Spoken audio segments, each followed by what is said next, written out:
వచ్చా? మనకన్నా పొడిచే మునగాడే లేడమ్మో.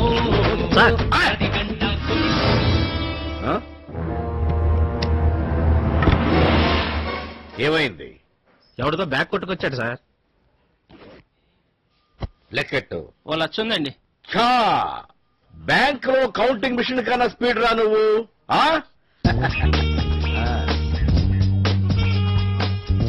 ఇందులో 20,000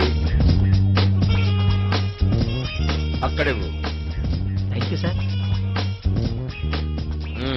ఇందులో మిగతా అమౌంట్ నీట్ గా సర్దు. మరి నాకు చెప్తా ముందు అందులో పెట్టు. ముఖేష్, బ్యాగ్ ఇంటికి పంపించు. ఎరా, ఇందులో కట్ట మిస్ అయినట్టుంది. సేఫ్టీగా ముందే నొక్కేసావు. Just 10,000 sir. 50-50 ఇస్తారా? పోనీ ఆ బ్యాగ్ ఎవడో వాడికి ఇచ్చేద్దామా? వద్దు సార్. విషయం నా దాకా రాకపోతే బ్యాగ్ మొత్తం నీదే కదరా. నీ ఫోటో స్టేషన్ లో ఉన్నప్పటికీ దర్జాగా అత్తగారింటికి వచ్చినట్టు వచ్చావు దొంగ. నాకు వాచి బాగుందిరా.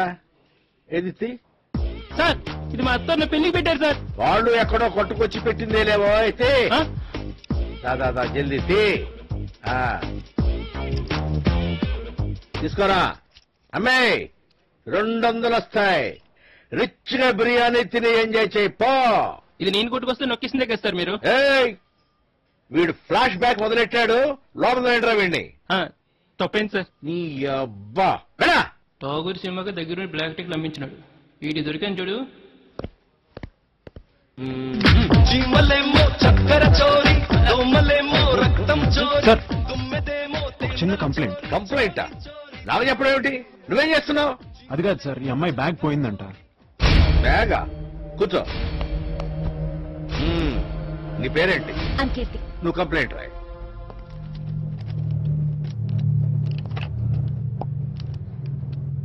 నేను కంప్లైంట్ చేయాలనుకున్నది బ్యాగ్ ఎత్తుకెళ్ళిన వాడి మీద కాదు, ఇతని మీద.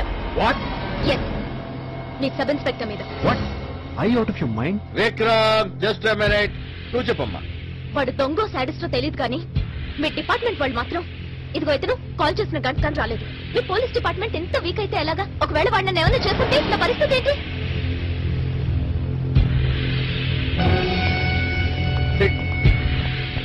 విక్రమ్, ట్రైనింగ్ కి పబ్లిక్ తో డీలింగ్ కి చాలా తేడా.